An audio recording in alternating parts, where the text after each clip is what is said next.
Paz do Senhor, Rosana. Deus abençoe. Começando aqui mais cedo para compartilhar aí com os nossos irmãos. Boa noite, Jusilene. Paz do Senhor. A bênção, mãe. Irmãos, hoje a gente vai falar de escatologia, né? Estamos aqui substituindo aí o pastor Éder, Pai do Senhor, Andainha, que teve uma dificuldade. Então compartilhe, né? Nós vamos falar a respeito das coisas do fim, né? Toda vez que a gente tem tido a oportunidade aí, nós estamos falando de escatologia. Hoje vamos falar de escatologia mais um pouquinho. Então, se você tem alguém aí que se interessa pelo assunto das coisas do fim, como é que vai ser, como é que não vai ser, hoje a gente vai falar de juízo eterno, Tribunal de Cristo e Trono Branco. Então você pode compartilhar com os seus contatos, né, para que mais pessoas possam participar. Vamos esperar aí alguns minutinhos, nós entramos mais cedo, né? Então são 20 horas agora. Vamos esperar uns 2 minutinhos para os nossos irmãos chegarem.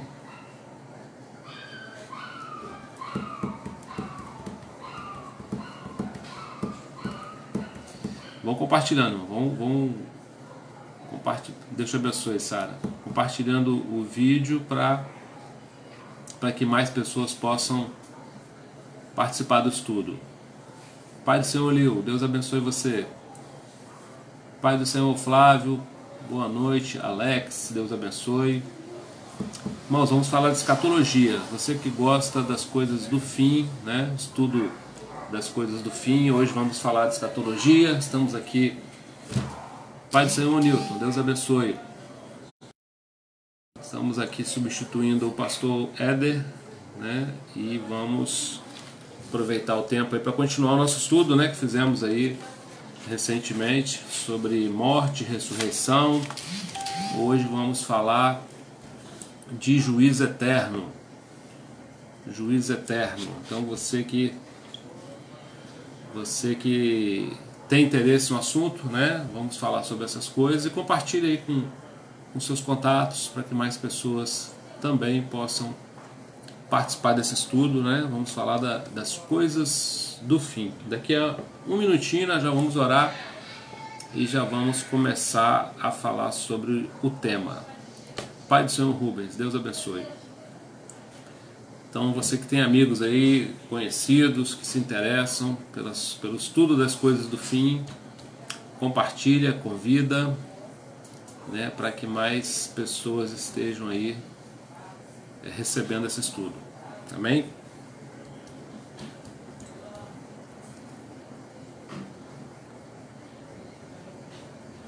Um pouquinho mais, irmãos, já vamos orar. Pai do Senhor Leonora, Deus abençoe. Já temos um número razoável de irmãos. Pai do Senhor Rafa, compartilhe aí, você que gosta de saber das coisas do fim, né? Vamos falar das coisas do fim. Como é que vai ser? Amém, irmãos? Nós vamos orar, né? Vamos orar, vai convidando aí os seus amigos, as pessoas que você gostaria que assistisse, né? Como eu falei, a gente vai falar de escatologia, né? O estudo das últimas coisas, ou das coisas do fim. Então nós vamos orar, né, irmãos? Vamos orar, curva a sua cabeça, feche os seus olhos aí onde você está. Vamos colocar nossas vidas nas mãos do Senhor. Jesus, nós queremos te louvar, Senhor, nessa noite, pelo teu cuidado, Senhor, com as nossas vidas. Obrigado, Senhor, porque o Senhor tem nos guardado de todas as coisas. E nós queremos pedir agora, Senhor, que o Senhor venha encher o nosso coração, o Senhor venha falar conosco. Deus, que nesse estudo que vamos fazer da Tua Palavra, que o Senhor seja o mestre, que o Teu Espírito Santo esteja nos ensinando, Senhor, que Ele possa trazer para nós crescimento, possa trazer luz, Senhor, que nós possamos, ó Deus, sair desse estudo, ó Deus, com mais do Senhor, entendendo mais da Tua Palavra, a respeito das coisas do fim. Nós pedimos, Senhor, pela Tua misericórdia, crendo que o Senhor nos ouve, nos abençoe, Senhor, abençoe desde já cada família e fala conosco, Pai, em nome de Jesus. Amém. Amém, irmãos? Graça e paz, Anderson. Deus abençoe. Então, irmãos, nós vamos falar um pouquinho hoje a respeito de escatologia, né? Você que gosta do estudo de escatologia, hoje seria o pastor Éder. Ele teve uma dificuldade, nos pediu para substituí-lo e nós temos aproveitado aí quando acontece esse tipo de coisa para trazer uma palavra sobre escatologia. Quando a gente falou a última vez escatologia, a gente falou da morte, né? Segundo a Bíblia. Falamos do estado intermediário, paraíso, purgatório, céu, para onde vai a alma assim que morre. Falamos da ressurreição. E hoje a gente vai falar de juízo, juízo eterno, tribunal de Cristo e trono branco, se der tempo, né? Vamos tentar falar dessas três questões aí. E a gente já vai começar falando a respeito de juízo eterno, né? Ou alguns gostam da expressão juízo final. Quando é que essas coisas vão acontecer? Lembrando, né, irmãos, nós já falamos aqui outro dia, está gravado, inclusive você que não viu os vídeos antigos, você pode pesquisar lá na página da fonte, estão todos gravados, né? Você que se interessa, tem um título em cada vídeo, você pode assistir aquilo que você se interessa. Então a gente falou outro dia aqui sobre arrebatamento, sobre tribulação, né? E deixando claro que nós entendemos que nós estamos mais perto do fim, né? Mas ainda falta muita coisa para acontecer, principalmente quando a gente fala da volta de Jesus, que é quando nós vamos falar hoje. Pai do Senhor, Michele, vamos falar hoje da volta de Jesus também, né? Dos julgamentos, mas deixando claro que antes de ficar ruim, fica bom, né? Deixar isso claro. Tenho dito que o caos é gerado para que o anticristo venha resolver o caos, né? Então você que está aí meio, eu sei que você é crente, não está assim, mas tem uns crentes com medo, né, dessas coisas. Não fica com medo ainda não, porque antes de ficar ruim fica bom, né? Então quando ficar bom, aí você fica mais assustado. Por enquanto está tudo sob controle. Boa noite, Karine, Pai do Senhor. Então nós entendemos, né, que vai chegar o fim, como eu falei, já não é agora, né? Antes disso precisa haver revelação do anticristo. Mas nós entendemos que Deus marcou um dia para julgar todas as coisas, né? Está lá no livro de Atos, é o texto que a gente vai ler aqui para a nossa abertura. Atos capítulo 17, versículo 30 e 31. Diz assim: no passado, Deus não levou em conta a ignorância das pessoas acerca dessas coisas, mas agora Ele ordena que todos, em todo lugar, se arrependam, pois Ele estabeleceu um dia para julgar o mundo com justiça por meio do homem que Ele designou e mostrou a todos quem é esse homem ao ressuscitá-lo dos mortos, né? Então aqui é o livro de Atos dos Apóstolos, um dos discursos dos apóstolos, não sei se aqui é Pedro ou Paulo, vou dar uma conferida, é Paulo pregando em Atenas. Então Paulo está pregando em Atenas e ele diz para os atenienses aqui que no passado Deus não levou em conta a ignorância das pessoas acerca dessas coisas, mas agora ele ordena que todos os homens se arrependam, né? Paulo estava pregando o evangelho, pregando o arrependimento e dizendo o quê?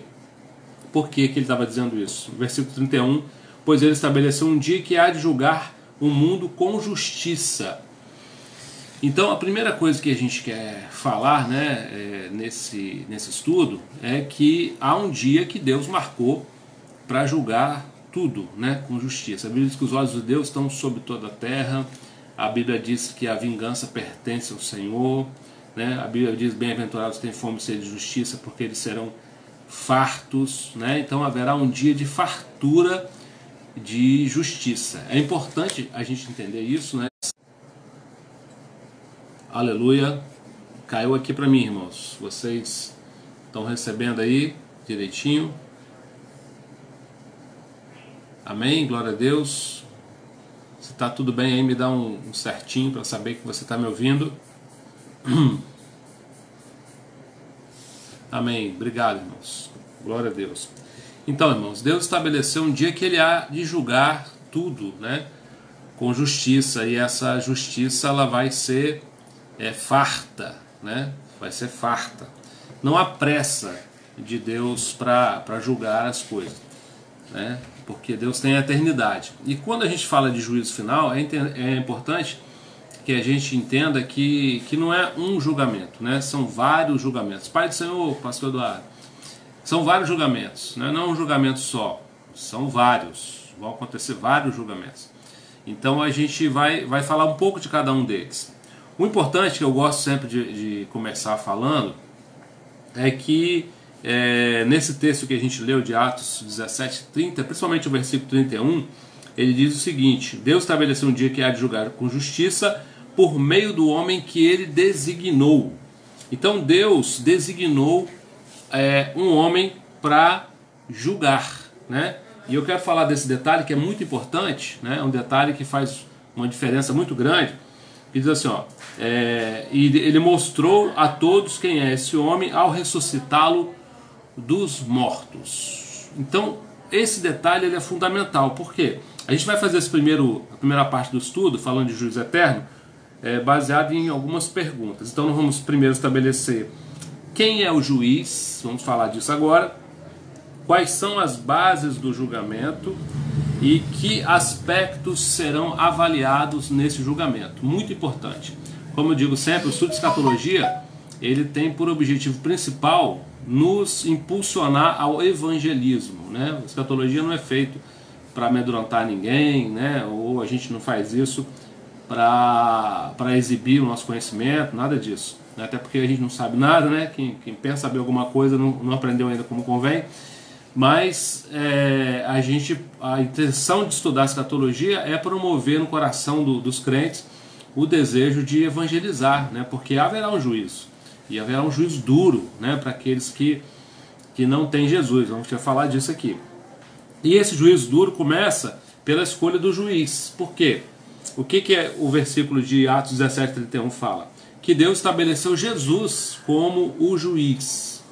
E a princípio, né, a gente pode achar que, sendo Jesus o juiz, isso nos traria alguma vantagem, né?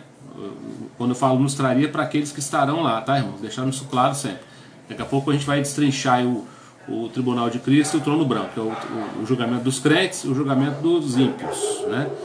Mas agora a gente está falando de uma maneira geral. Então, as pessoas que vão estar nesse julgamento vão ter Jesus como juiz. E isso é terrível porque, né, lá no Salmo 94, 1 e 2, diz que o Pai é o juiz soberano, mas por causa da obra da cruz, deu autoridade a Jesus para julgar os homens. João 5:22. Até por uma questão de justiça, né? Deus Pai, ele não viveu como homem, mas Jesus sim. E como diz Hebreus 4:15, Jesus viveu aqui como homem e não pecou. Outro dia nós falamos aqui sobre a questão de Jesus nunca ter usado a sua divindade no seu ministério terreno, né? Jesus, como diz lá em Hebreus, não usurpou, né? Ele não foi leviano, né, a usar os seus poderes divinos para nada no seu ministério, nem para ressuscitar os mortos, nem para curar os leprosos, né? Nem para suportar aquilo que ele suportou, nem mesmo para ressuscitar, né? A Bíblia diz, Paulo deixa claro, que foi o Espírito Santo que levantou Jesus da cova, que é o mesmo que vai nos levantar também, né? Então Jesus nunca usou da sua divindade no seu ministério terreno quando esteve na terra. Isso deu a ele mais autoridade, porque para o seu ministério Jesus ele esteve, né, baseado sempre no Espírito Santo, que é o mesmo que nós temos, né? Os mesmos frutos e dons que nós temos também, né? Da mesma forma. Então o homem, por isso que ele diz que aquele que crê nele fará as obras que ele fez e ainda maiores. Por quê? Porque ele é para o Pai e nós estaremos aqui com o Espírito Santo mesmo, com o qual ele fez tudo, né? Com a possibilidade de fazer tudo que ele fez também. Mas aí, no caso do julgamento, isso piora muito as coisas para nós. Por quê? Vamos supor, né, que na hora do juízo, falando de quem vai estar nesse julgamento, tá, irmão? Depois vamos deixar isso mais claro. Na hora do juízo, alguém argumente, por exemplo, né, falar assim para Jesus, que vai ser o juiz, argumente para ele assim: o senhor sabe o que é ser traído? E ele vai falar: sei. O senhor sabe o que é ser abandonado? Vai falar: sei também. O senhor sabe o que é ser preso? Sei. O senhor sabe o que é ser humilhado, rejeitado, injustiçado? Vai falar: sei, conheço todas essas coisas. Então, Jesus passou por todas as coisas que um homem passa nessa terra, né? E com um detalhe: ele não pecou. Um detalhe fundamental. Deus Pai talvez pudesse não responder uma dessas perguntas, mas Jesus pode, né? Jesus conhece a condição humana e sabe que um homem regenerado pelo Espírito Santo tem a condição de não pecar. Tem, pastor? Claro. Claro que ele tem, né? Antes de ele ser regenerado, não. Nós éramos escravos do pecado, vendidos ao pecado. Mas depois de regenerados, né, nós fomos feitos livres. Não estamos mais sob o jugo. E como diz lá Tiago, né, junto com a tentação, Deus providencia para nós o escape, né, evidenciando que nós, toda vez que pecamos, somos culpados, né, do nosso pecado. Não posso pôr a culpa em ninguém, né, nem na carne, nem o diabo está derrotado, né, Jesus venceu todas as coisas no Espírito, Paulo falou para a gente andar no Espírito, para não cumprir as concupiscências da carne. Então nós podemos, depois de regenerados, sim, viver sem pecar nunca mais. Pastor, você conhece alguém que faz isso? Não conheci. Deus é misericordioso, né? Perdoa os nossos pecados, mas nós temos a condição. Agora, Jesus, com a mesma condição, não pecou nunca. E isso faz dele um juiz com autoridade inquestionável, né? Não tem como o homem buscar desculpa. E a gente vai ver isso aqui daqui a pouco, né? Jesus veio como cordeiro, como advogado. Ele volta como leão e juiz, né? Muda completamente a história, né?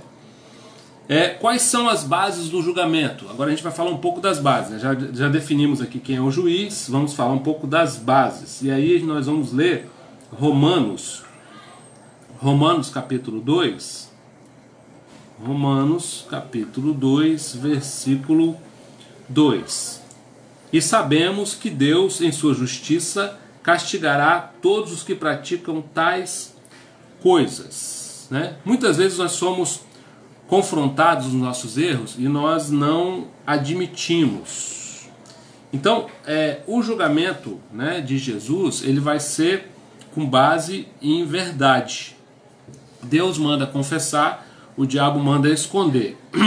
Nós estamos acostumados a dar desculpa, a dar uma versão para os fatos, né? Nos explicar para cada erro. Pastores passam muito por isso, né? Tem uns pastores aí, o pastor Eduardo aí que está nos assistindo, pastores passam muito por isso. Você vai fazer uma careação, que é um negócio que não funciona, né?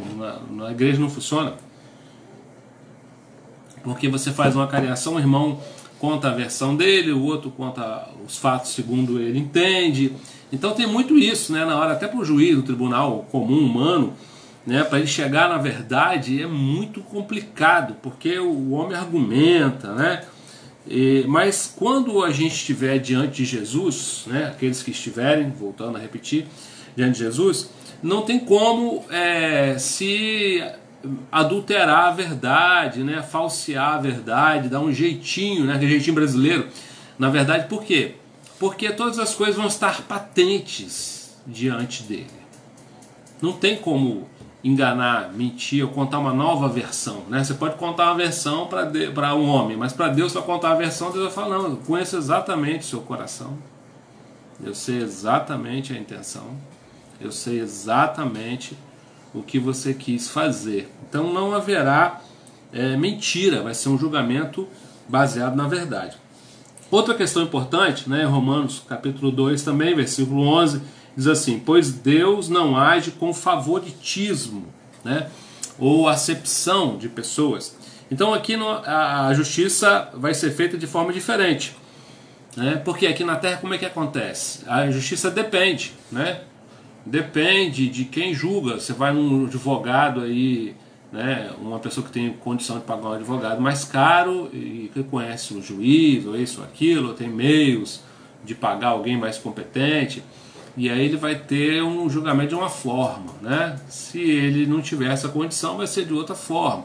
Alguns pastores, né, levianos favorecem talvez o irmão mais rico ou o maior dizimista, mas Jesus, né, quando for julgar, ele não vai fazer acepção nenhuma. Aqui não haverá acepção de pessoas. Vai ser, então, quais são as bases? Né? Vai ser um julgamento baseado na verdade, não haverá acepção nenhuma. Outra coisa importante, o versículo 12 a 15 diz assim: assim todos pecaram, mesmo não tendo a lei escrita de Deus, serão destruídos. Todos que pecarem, estando sob a lei de Deus, de acordo com a lei, serão julgados. Pois o simples ato de ouvir a lei não os torna justos diante de Deus, mas sim a obediência à lei que os torna justos aos olhos de Deus. Até mesmo os gentios, olha que interessante, versículo 14 de Romanos 2, que não têm a lei escrita, quando obedecem à lei instintivamente, mostram que conhecem a lei, mesmo não a tendo. Demonstram que a lei está gravada em seu coração, pois sua consciência, seus pensamentos os acusam e lhe dizem estão agindo corretamente. Eu queria até recomendar um livro, né? Às vezes quando a gente recomenda um livro para vocês, se chama Fator Melquisedeque, editora Vida. E esse livro fala de histórias, né, de povos não alcançados, como os incas, falei outro dia aqui, maias e astecas, que tiveram uma experiência particular com Deus, né? Estavam adorando Deus Sol, contei a história aqui, nublou, e um imperador, acho que Inca, entendeu que havia um Deus acima do Sol, né? Então essa revelação aos povos, né, o que esse julgamento vai levar em conta também? A verdade, como eu já falei, não haverá acepção, e o quanto recebemos. Quanto mais é dado, mais será cobrado. Não cabe a nós crentes, né, não conhecer. Tem uns crentes que usam isso para dizer, então eu não vou conhecer, que é melhor, que aí eu fico inocente. Mas o apóstolo Pedro, né, outro dia até o pastor Eduardo citou isso no sermão, o apóstolo Pedro fala isso, né, que nós crentes deveríamos sempre estar preparados para responder àqueles que nos arguírem a respeito da nossa fé.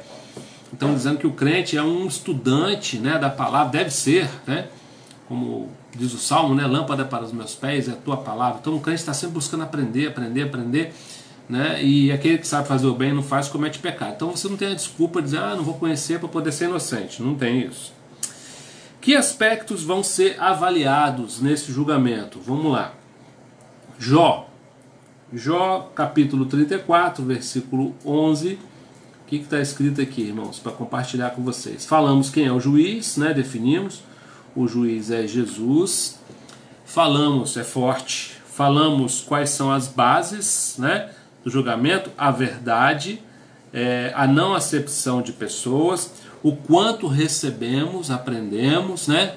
Ei, pastor Jonas, lá de Toledo, Deus abençoe, Jonas, lembro? Claro que a gente lembra, Deus abençoe você e a esposa e as gêmeas, né? Deus abençoe.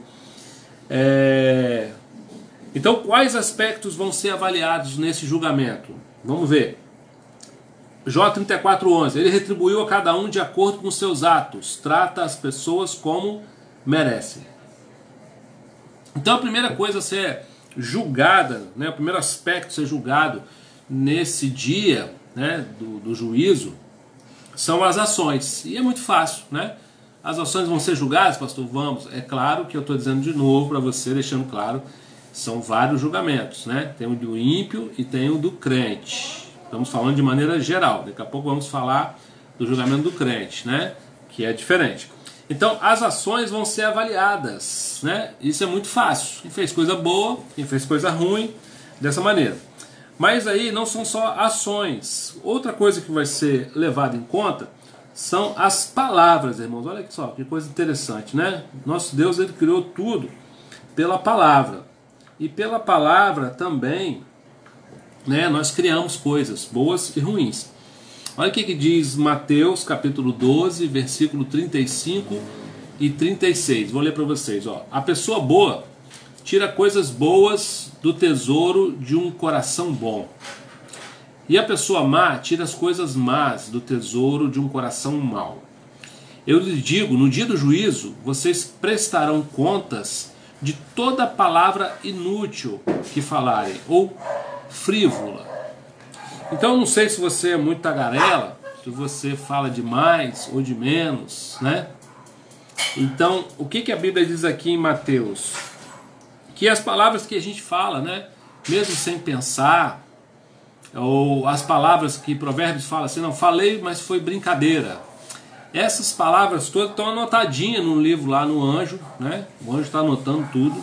E cada palavra que falamos, ela entra em julgamento. Todas elas. Então ações vão ser levadas em conta, palavras. Outra coisa que vai ser levada em conta, né?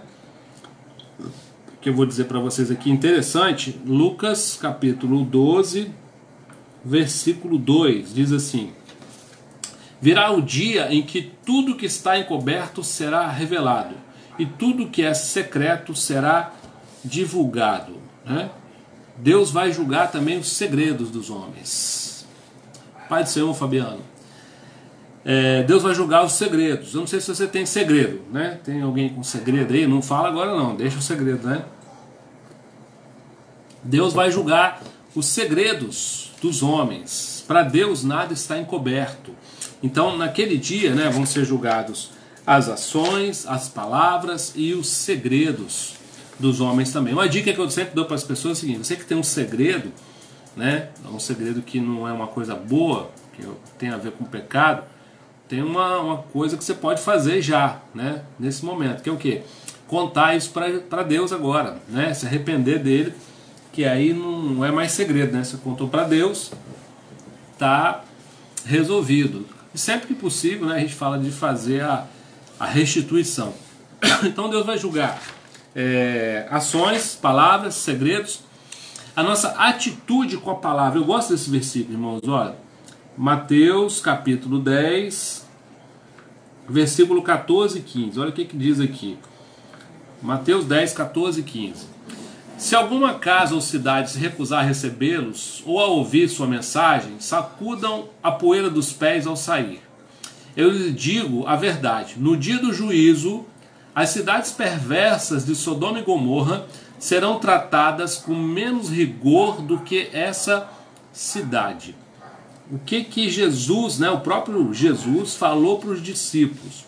Que quando eles fossem pregar em algum lugar e as pessoas se recusassem a ouvir, né, tratassem a palavra com desdém, com falta de respeito, né, não valorizassem a palavra que estava sendo pregada, Jesus disse que no dia do juízo, que nós estamos falando agora, dia do juízo, haverá menos rigor com Sodoma e Gomorra do que com essas pessoas que fizeram isso. E isso me fez pensar naqueles irmãos, né, no culto. O pastor Eduardo está aí de novo, né, o pastor Emanuel, o pastor Jonas, tem uma pastorada aí, graças a Deus.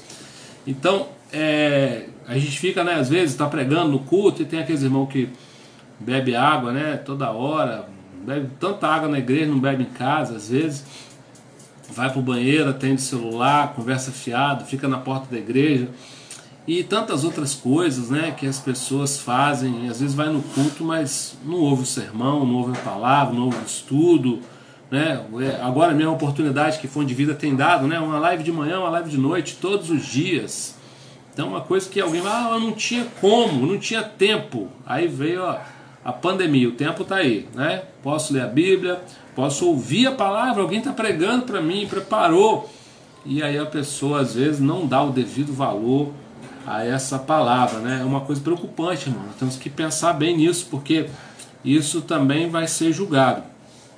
Outra coisa, né, que vai ser julgado nesse dia, está lá em 1 Coríntios, capítulo 4, versículo 5, que diz assim, ó: portanto, não julguem ninguém antes do tempo, antes que o Senhor volte, pois Ele trará à luz nossos segredos mais obscuros e revelará nossas intenções mais íntimas. Então Deus dará a cada um a devida aprovação. O que diz aqui 1 Coríntios 4? O apóstolo Paulo fala: né? Que a gente não deve julgar nada antes do tempo, antes que o Senhor volte, e Ele vai trazer luz sobre os segredos mais obscuros e revelará as intenções do coração. Então nós vamos ser julgados, ó, nós, é assim que eu digo, quem estiver lá, né? Eu não vou estar lá não, em nome de Jesus. Então, aqueles que vão ser julgados, ó, vão ser julgados por ações, por palavras, por segredos, por atitudes, né, com a palavra e pelas intenções do coração. Sabe as coisas que você não fez, mas intencionou? Então, Jesus, ele, quando veio a graça, né, irmão? Por isso que a gente fala às vezes que a graça ela é pior que a lei, né? A lei era mais simples. Na lei, o homem que adulterasse era culpado. Na graça, o homem que pensou no adultério já é culpado, né? Na lei, aquele que, né, matasse era culpado. Na graça, aquele que odiar e falar mal matou o irmão. Olha só que loucura. Então a intenção, né, que muitas vezes ela começa falando que é uma intenção que você dá a vazão, né, que o inimigo coloca ali a proposta para você e você continua naquela proposta, aquela intenção maquinosa, né? Provérbios fala que 6 coisas o Senhor abomina, a 7ª ele detesta. Uma delas é aqueles que maquinam o mal, pessoas que gastam tempo, né, maquinando, pensando, articulando, né, intencionando coisas que às vezes até não faz, mas já é pecado e precisa ser confessado, né, arrependido, deixado, para que nesse dia não aconteça isso. Deus vai, ele vai julgar as intenções do coração. Outra coisa, né, o uso dos dons, irmãos. Ó, você que tem um dom, tem uns pastores aí com dom. Ó, pastor Emanuel é levita, pastor Eduardo também é levita, né? O Jonas eu não lembro, eu acho que Jonas era baterista, né? Não me lembro direito. Ajuda aí, Jonas. E vocês aí, tem vários levitas nos assistindo e outros dons, né? A gente fala levita, mas tem tanto dom, né? Tem o dom de socorro, o dom de administração, o dom de exortar, né, irmão? Que dom precioso. Aquele que exorta. Pastor, eu sei exortar, né? Falo mesmo, né? Esse não tem o dom, né? Já falei aqui outro dia sobre isso. Aquele que exorta, ele faz isso igual o Espírito Santo, né? Então, os dons também, ó, Lucas 12:47. O servo que conhece a vontade do Senhor e não se prepara, nem segue as instruções, será duramente castigado. Mas aquele que não conhece e faz errado será castigado com menos severidade. A quem muito foi dado, muito será pedido. E a quem muito foi confiado, ainda mais será exigido. É igual aquela parábola dos talentos, né? Então o dom que você tem, ele é recebido de Deus, né? E os dons são para a edificação do corpo, né? Efésios 4, de 11 a 15. O Jonas é levita, né? Eu lembro. Então o dom, Deus te deu, mas ele não é seu, né? Ele é para ser usado em prol da igreja. E quando você sonega o seu dom, né? Tem um sonegador do imposto de renda. No mundo espiritual tem um sonegador de dom. Sonegador de dom é aquele irmão que quando está aborrecido, né? Ele sonega o dom. Você imagina Davi, quando Saul estava querendo matar ele todo dia, e Saul mandava chamar Davi para tocar harpa. Você imagina Davi falando assim: eu hoje não vou não, os caras querem me matar, ele não gosta de mim, o ambiente não é bom, eu não vou fazer isso não, né? Davi não fez isso, né? Por isso que ele é o homem segundo o coração de Deus. Então o seu dom, irmão, se você prega, se você canta, se você exorta, se você administra, se você cuida das crianças, né? Se você é um diácono, o que seja, o seu dom é para ser usado na igreja, no dia bom, no dia ruim, no dia que você quer, no dia que você não quer, no dia que você está afim, no dia que você não está afim, no dia que você está aborrecido, no dia que você está feliz. É para ser usado, né? Dom é para ser usado, né? Então você precisa usar, porque no dia do juízo isso vai ser julgado também. Então você precisa estar ligado nisso, né? Então falamos aqui, irmão, do tribunal, né? Falamos, aliás, do juízo final, né? Ou juízo eterno. Quais serão? Quem é o juiz? Entendemos que é Jesus. Quais são as bases do julgamento? Verdade, não acepção, levando em conta o que recebemos, os aspectos, né, ações, palavras, segredos, atitude com a palavra, intenção do coração e o uso de dons.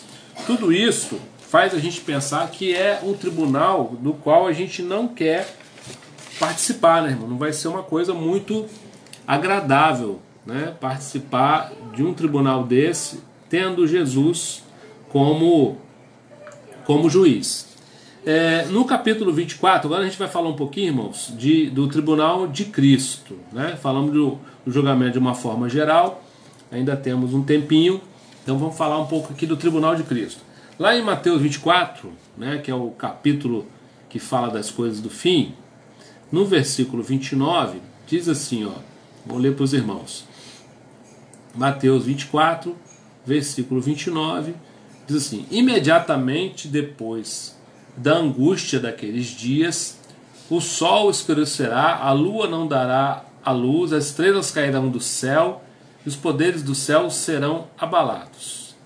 Então, por fim, aparecerá no céu um sinal da vinda do Filho do Homem, e haverá grande lamentação entre todos os povos da terra. Eles verão o Filho do Homem vindo nas nuvens do céu com poder e grande glória. E ele enviará seus anjos com forte sopro de trombeta, e eles reunirão os escolhidos de toda a parte do mundo, de uma extremidade à outra do céu. Então o que a palavra de Deus diz para nós? Que quando Jesus vier, né, eu entendo, né, no meio da tribulação, alguns irmãos antes da tribulação, outros depois, mas isso aqui não vai fazer diferença para nós agora. O importante é que Jesus vem e arrebata a igreja. E quando ele arrebata a igreja, ele leva essa igreja, né, para o céu com ele. Tessalonicenses fala, a gente vai ver daqui a pouquinho aqui, que primeiro os mortos são transformados, né, depois os vivos, e aí todos se reúnem com o Senhor no céu. E aí nessa hora, que a gente chama de bodas do Cordeiro, haverá o que a gente chama de tribunal de Cristo, né, logo depois da tribulação. Para quem crê, né, dessa forma. Para quem crê que é antes. Jesus aparecerá no céu e os homens, aqui fala, né, logo depois daqueles dias terríveis, né, versículo 29. Imediatamente depois da angústia, os dias, o sol escurecerá, a lua não dará sua luz, as estrelas cairão, os poderes serão abalados, então aparecerá o sinal da vinda do Filho do Homem. E haverá grande lamentação, né, de todos os povos, e eles verão o Filho do Homem vindo sobre as nuvens, no céu. Então Jesus aparece, e ele enviará os anjos com forte sopro de trombeta, eles reunirão os escolhidos. Então passou o dia da angústia, sol, lua, estrela, Jesus vem, né, os anjos, dá ordem aos anjos, eles recolhem os escolhidos de toda parte, né? E nessa lição falaremos a respeito disso, do tribunal de Cristo, glória a Deus, ou julgamento dos crentes. Todos haveremos de comparecer diante dele para facilitar o nosso estudo. De novo, vamos fazer esse estudo com perguntas, né? Fica mais fácil. Quando acontecerá? Falamos aqui. Logo depois da tribulação. Cremos assim, né? 1 Coríntios, capítulo 4, versículo 5, diz: portanto, não julguem ninguém antes do tempo, antes que o Senhor volte, pois ele trará luz aos segredos obscuros, revelará as intenções íntimas, e então dará a cada um a devida aprovação. Onde acontecerá esse tribunal de Cristo? Como é depois do arrebatamento, o julgamento será realizado no céu, na presença de Jesus, né? Jesus pegou a igreja, arrebatou, levou para o céu, e lá, né, chegando a igreja lá, como eu acabei de falar em Tessalonicenses aqui, né, 16 e 17, ó, pois o Senhor mesmo descerá do céu com brado e comando, com voz de arcanjo, com toque de trombeta de Deus. Primeiro os mortos em Cristo ressuscitarão, depois com eles nós que ainda estivermos vivos seremos arrebatados nas nuvens ao encontro do Senhor nos ares, então estaremos com o Senhor para sempre. Oh glória! Glória a Deus! E aqui, né, então Jesus reúne os crentes no céu, e ali começa o tribunal de Cristo. Amém, Denise? Obrigado. A gente ama vocês também. Deus abençoe você, o Jonas e as meninas. Então, irmãos, esse julgamento, né, vai acontecer no céu, porque Jesus arrebatou a igreja. E quem vai participar desse julgamento? Esse julgamento é apenas para crentes, né? O ímpio não vai estar aqui. Por quê, pastor? O ímpio está na terra ainda, irmãos. A tribulação está terminando lá, né? Pois todos, segundo Coríntios 5:10, pois todos nós temos que comparecer diante do tribunal de Cristo, para que cada um receba o que merecer, pelo bem, aqui fala pelo mal, que estiver feito no corpo terreno. Desse julgamento, então, recapitulando, né? Acontece depois da tribulação, no céu, quem participará? Os crentes. Qual o propósito? Esse é um julgamento diferente, né? Como eu falei para vocês na primeira parte, a gente falou do juízo final de forma geral. Agora a gente vai separar o julgamento dos crentes e o julgamento dos ímpios. Estamos falando dos crentes agora. Os crentes são então arrebatados, levados para o céu, e ali eles vão ser julgados, mas esse julgamento não tem um propósito de castigo. Por quê? João 5:24 fala que aquele que crê no Senhor não entra mais em juízo, passou, né, da morte para a vida. João 5:24, vamos ler? Para não deixar a minha palavra, deixar a palavra de Deus. João 5:24 diz assim, ó: eu lhes digo a verdade, quem ouve a minha mensagem e crê nela, que me enviou, tem a vida eterna, jamais será condenado, mas já passou da morte para a vida, né? Então esse julgamento não tem objetivo de condenação, tem objetivo de premiação, ou galardão, né? A gente fala sempre do galardão.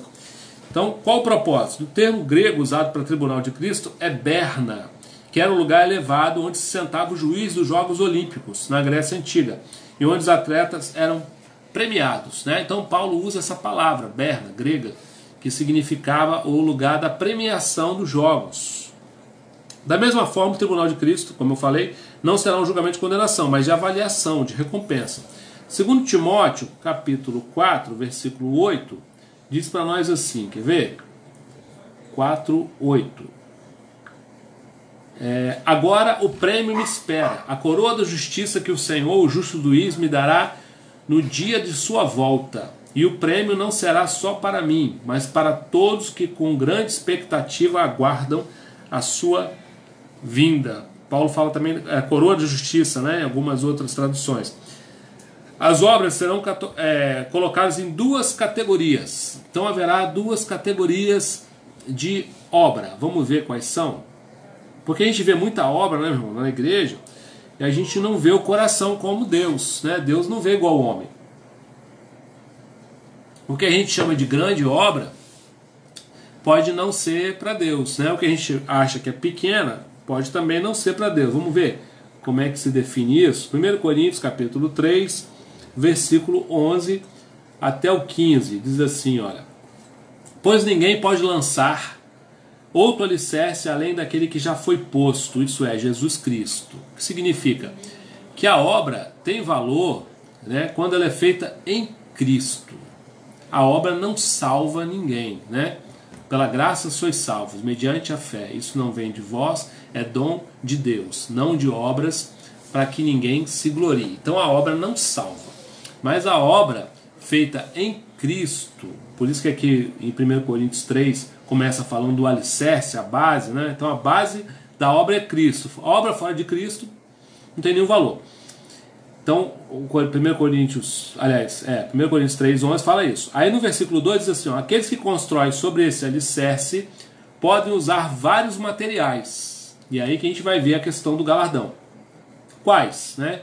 Ouro, prata, pedra preciosa, madeira, feno ou palha. No dia do juízo, porém, o fogo revelará que tipo de obra cada construtor realizou, e o fogo mostrará se a obra tem algum valor. Se ela sobreviver, o construtor receberá recompensa.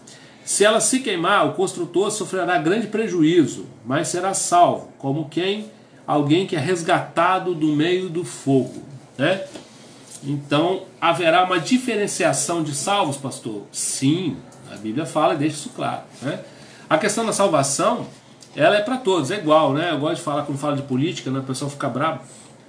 A salvação é socialista, não me bata ainda, calma. E o galardão é capitalista, né? É o prêmio, você faz por onde. Então o céu, né, tem isso. O galardão, então, ele vai ser dado conforme o tipo de obra. As obras vão ser colocadas sobre o alicerce, que é Jesus, e vão passar pelo fogo. O serviço aprovado receberá recompensa. Que serviço é esse? Qual a característica dele? Valor permanente, resistência ao fogo, comparado ao ouro, prata ou pedra preciosa.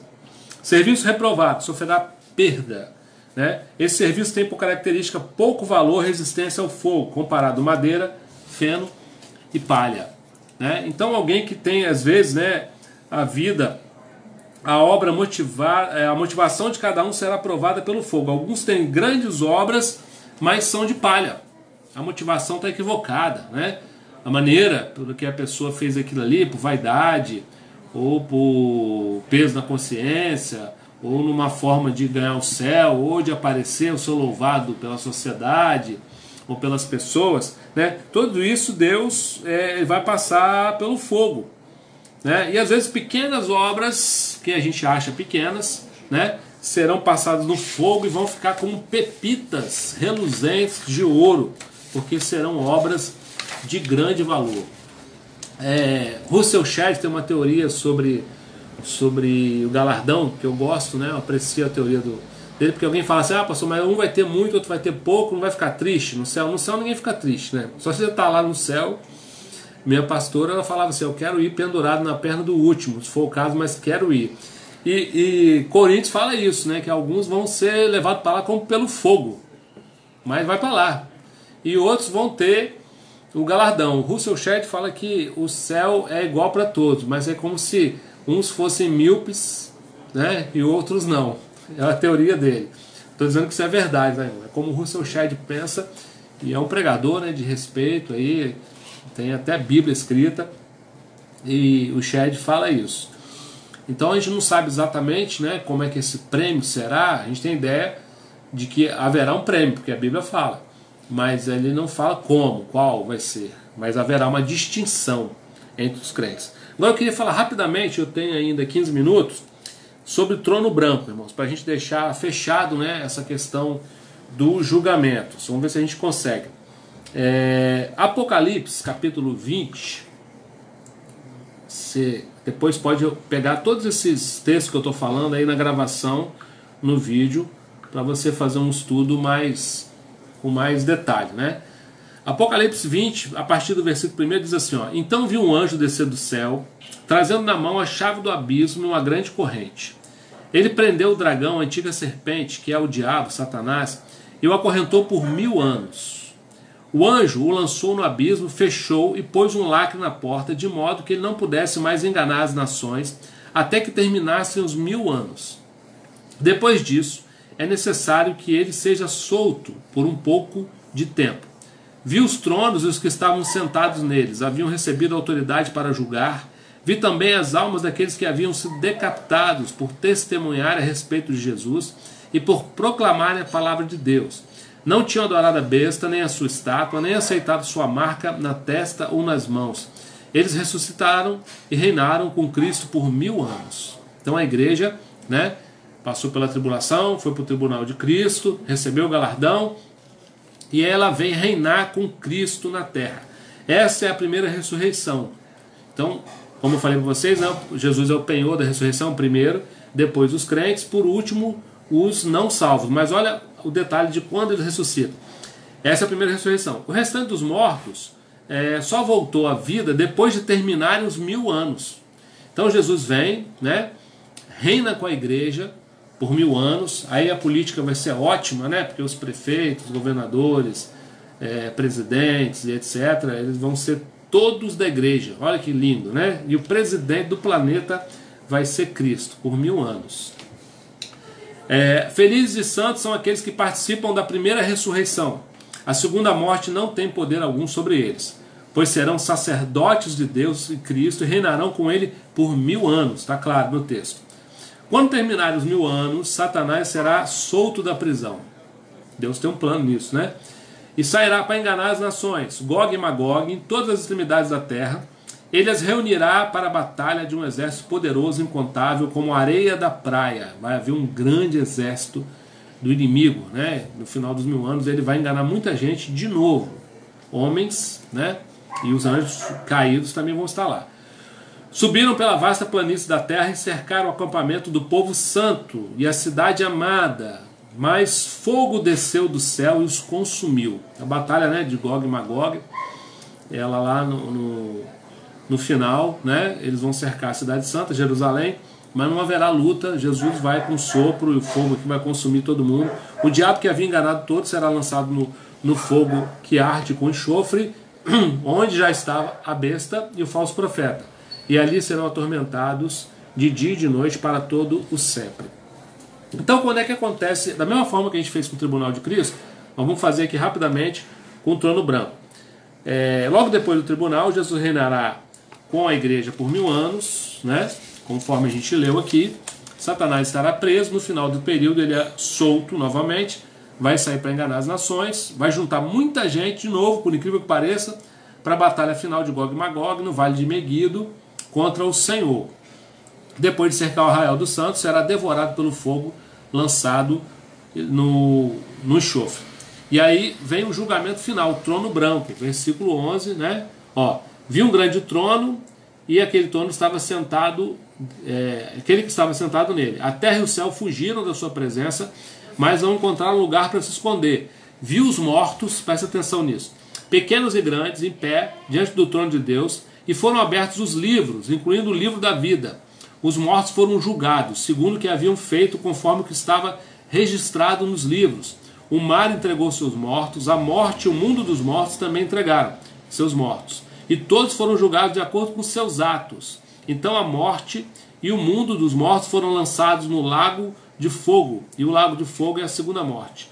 E quem não tinha o nome registrado no livro da vida foi lançado no lago de fogo também.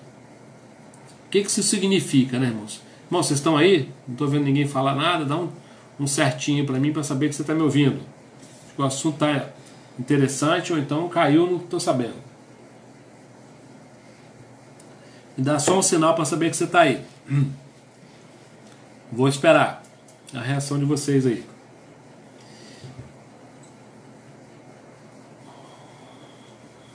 Glória a Deus. Então o que diz nesse texto, irmãos? Obrigado, André. O que diz nesse texto? Quando será o trono branco? No final do milênio, né? Há pastores que são amilenistas, né, que acham que o milênio é alegórico. Há outros, né, que tem um pré- pós-milenista. Eu creio no milênio de forma integral, porque aquilo que a Bíblia diz, né, não vejo margem para não ser assim. E aí, o que acontece? Os crentes serão julgados depois da tribulação, lá no tribunal de Cristo, para galardão. Depois Jesus volta para a terra, né, com os crentes, reina 1000 anos, Satanás é preso. No final dos 1000 anos, Satanás é solto, vai atormentar todo mundo de novo, fazer um exército contra Jesus, perder a guerra. Aí a terra vai desfazer, como diz Pedro, né, na sua carta, ela vai queimar, derreter, não vai ser mais com água, a terra vai pingar, nós vamos estar lá com Jesus. Depois haverá novos céus e nova terra e tudo. Mas aí no final disso tudo vai haver o julgamento final, né? Aonde, né, vai ser esse julgamento? No céu. Por quê? Porque é onde está o trono branco, já que a terra e os céus desaparecerão, né? Não vai ter mais nada, vai ter tudo queimando. Quem estará nele? Presta atenção nisso. Todos os mortos desde o início da humanidade que morreram rejeitando a graça de Cristo, a salvação. Todos, né? Os mortos que morreram sem Cristo, eles vão aguardar até esse julgamento final. Desde quando? Desde Caim até depois do milênio, né? Esses mortos vão ser todos julgados aqui. Importante salientar que apesar de ressuscitarem, eles vão ser chamados, né? O mar deu seus mortos, o além deu, né? Tudo deu os mortos de volta, o fogo. Eles são chamados de mortos, apesar de estarem conscientes. Importante naquele conceito que a gente definiu aqui, que o morto espiritualmente é aquele que está separado de Deus, né? Então eles estão conscientes para a nossa maneira de entender vivos, né? Mas a Bíblia chama eles de mortos porque estão separados. A palavra morto aqui significa a situação espiritual, separados. É importante, né? É claro que nesse julgamento aqui, como a gente leu aqui, os livros vão ser abertos, vão ser julgados por obras, né? E vai se verificar que eles nunca colocaram sua fé em Cristo, e daqui ninguém sai salvo. Esse julgamento é só para condenação, mas ele é feito com toda justiça, né? Porque o nosso Deus é justo. Então todos os atos dessas pessoas vão estar ali, e vai ser dito que eles nunca colocaram a fé em Deus. E por fim, né, que eu acho que assim é terrível, vai ser aberto o livro da vida para verificar que o nome deles não consta lá, que vai ser um sofrimento também. Eu quero deixar claro aqui para a gente encerrar, que já estou aqui, falta 7 minutos para o meu tempo acabar, a situação dos judeus, que muitos me perguntam, né, sobre os judeus. Pastor, e os judeus? Os judeus que receberam Cristo como Salvador serão julgados no tribunal de Cristo. Por quê? Os judeus que receberam Cristo se tornaram igreja. Então eles vão ser julgados com Cristo. Os judeus que estiverem vivos na volta, eles vão reconhecer Jesus como Messias e estarão num novo relacionamento com Cristo. Zacarias 12, de 9 a 10. Eu não vou poder ler para você por causa do tempo, mas você lê em casa. Fala, né, que eles vão chorar como quem chora o unigênito, prantear, né, como quem pranteia o primogênito, e vão reconhecer que Jesus é o Messias. Os judeus que não colocaram sua fé no Messias, né, anteriormente, perderam a salvação. Lembrando que, né, quando a gente estudou aqui, quando Jesus foi ao inferno, pregou os espíritos em prisão para avisá-los que eles tinham perdido a salvação, ele levou para o céu, para o paraíso, né, aqueles que tinham crido, quando ele encerrou o seio de Abraão. Então ele levou para o céu aqueles judeus que tinham aguardado o Messias até então. Então os judeus que aguardaram o Messias foram salvos até aquela data, né, porque o Messias veio. E aí depois que o Messias veio, os judeus que não creram se perderam, vão para o trono branco. E os judeus que se converteram estarão com a igreja no tribunal de Cristo, né, com exceção daqueles que vão reconhecer na época da tribulação, né, e a gente pode falar isso com mais detalhe numa outra ocasião. Qual o propósito do julgamento do trono branco? No último julgamento serão avaliadas todas as obras dos perdidos, verificando com justiça que nunca puseram sua fé em Deus. Serão julgados grandes e pequenos, de novo, sem acepção de pessoas. Né? Romanos 2, versículo 11 e 12. Serão abertos os livros, Apocalipse, né? A gente leu 20, versículo 12. Não faltará nenhum detalhe, Salmo 139, 16. Será também aberto o livro da vida para comprovar que nenhuma dessas pessoas tem o seu nome lá. E por fim será dado a sentença, né, no versículo 15, como está escrito lá em Mateus 25, 41. Jesus vai separar bodes de ovelhas, e ali eles vão para o fogo eterno. E eu creio assim, tá, irmãos? Tem gente que acha que vai desaparecer, acabar, não vai existir mais. Não tem respaldo bíblico, tá? Essa doutrina é de uma ou duas religiões cristãs aí, mas a maioria das religiões entendem, né, que eles vão estar no inferno para sempre, não vão desaparecer. E isso é importante para a gente na hora de pregar, né, a quem a gente ama. Você tem que falar que haverá esse juízo e que o inferno, a pessoa não vai sumir, não. Tem que vou morrer, sumir. Não, não vai sumir. Você vai estar ou no céu eternamente ou no inferno eternamente. Apocalipse 14 fala disso, 20 também. Numa outra ocasião a gente pode falar disso. Irmãos, eu tenho só 4 minutos. Eu quero, antes de orar com você, dar os recadinhos. Espero que o estudo tenha trazido algum esclarecimento para você. Depois você pode compartilhar com seus amigos, vai estar gravado lá, né, na página da fonte. Irmãos, alguns recados importantes, diferentes. Fica aí para você ouvir. Amanhã a gente vai fazer uma pesquisa a partir do meio-dia no Instagram e no Face a respeito das lives da fonte. A gente quer ouvir vocês, né, para servir melhor ainda aquilo que você está gostando, aquilo que você está sentindo falta, que horário é melhor, né? Algumas perguntas tem lá para identificar, inclusive os nossos irmãos aí de fora, né? A gente já tem, até coloquei no grupo de Vila Velha outro dia, nós temos membros novos em Vila Velha, ganhos durante a pandemia virtualmente, e que estão assim ansiosos para que volte o culto, para que eles conheçam a igreja pessoalmente. Já tem membros novos, né? Então isso é muito legal. E que essas pessoas vão poder responder a pergunta. E nossos irmãos aí, né, de fora, Inglaterra, Portugal, Itália, Estados Unidos, Minas Gerais, né, Rio de Janeiro, vão poder também responder essa pesquisa. Vai estar no Instagram, vai ter um link lá e vai estar no Facebook também. Relembrando aos irmãos, temos lives todos os dias, 9h30 da manhã e 20 horas, né? Amanhã tem o culto da família, a oração pela família. Vamos estar falando sobre acordo, né? E papéis, né? Feminismo, machismo. Vamos falar dessas coisas, né? Prepara aí para você assistir, vai ser interessante. E sexta-feira tem o curso de Batalha Espiritual com o pastor Ricardo, sábado o pastor Plocione, domingo o pastor Eduardo, né, de Santa Maria de Jetibá. Lembrando os irmãos sempre, né, antes da gente orar, não deixe de fazer a sua oferta, entregar o seu dízimo. O pessoal da rede social também, entregar o quilo de alimento lá na fonte, né, em Vila Velha. O Rubens tem estado lá, o Paulinho também. Procure a sua igreja, né, o pessoal da montanha, para fazer a sua doação também na área social. E dízimos e ofertas, irmão, você pode transferir via Sicoob, em Vila Velha via PicPay, ou ainda buscar o tesoureiro da sua igreja, para que a igreja mantenha suas contas em dia, né? Água, luz, telefone, internet, contador, pastor e etc. Então seja fiel, esse é o ano da fidelidade. Deus tem nos honrado, né? Não temos irmão nenhum passando necessidade, graças a Deus. Mas a gente quer ampliar o nosso social, além de atender os nossos irmãos, atender os de fora também. A gente precisa da ajuda de vocês para isso. Amém? Vamos orar, irmãos? Quero abençoar a sua vida, abençoar a sua casa, né? Orar pelos enfermos também. Queria que você colocasse a mão no seu coração e nós vamos orar ao nosso Pai. Amém? Jesus, nós te louvamos, Senhor, por essa noite, por esse estudo. Obrigado, Deus, pelo teu cuidado conosco. Pai, que essa palavra possa trazer, ó Deus, entendimento aos teus filhos, que seja bênção no coração deles. Queremos pedir agora, Senhor, a tua bênção sobre cada família, Senhor. Pai, em nome de Jesus, abençoa os lares com paz. Abençoa os lares, Senhor, com a provisão de todas as coisas, com entendimento. Deus, que nesse tempo, Senhor, tão difícil, nós possamos ter, Senhor, todos os dias a certeza que o Senhor está conosco, que a tua paz enche o nosso coração. Deus, que o Senhor supra as nossas necessidades.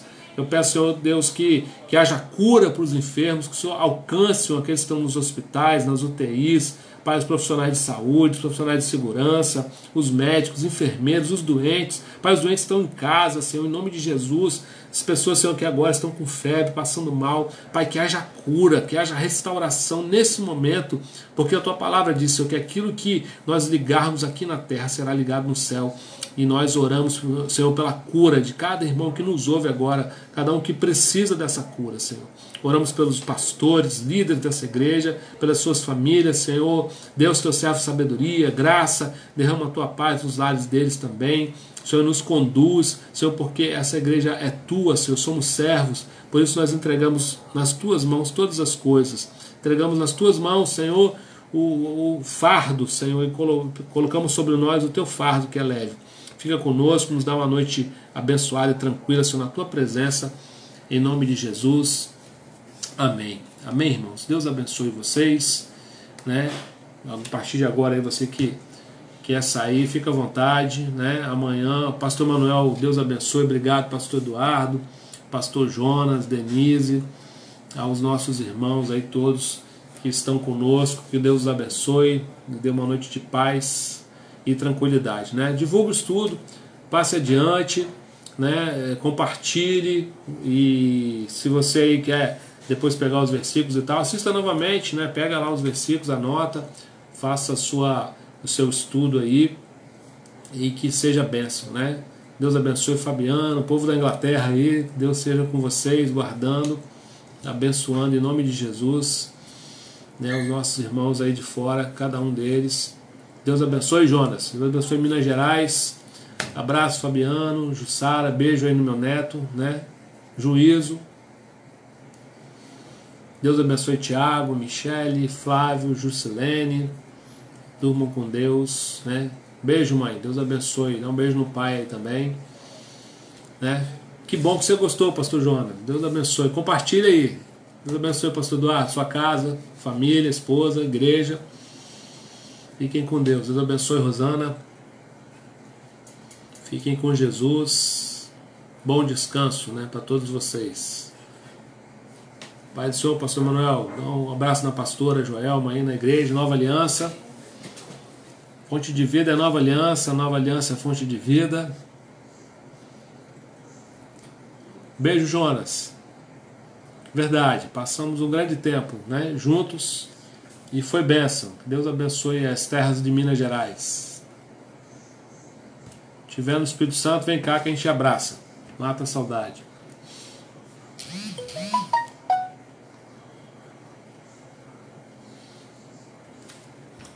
Desligando, irmãos. Fique com Jesus, Deus abençoe.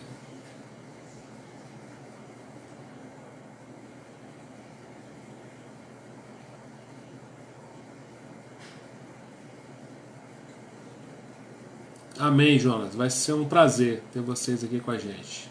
A família toda. Isabela e Isabel, né? As meninas. A gente viu piquititinha, né? Já estão as moças. Deus abençoe. Deus abençoe, mãe. Paz, irmãos. Fiquem com Deus.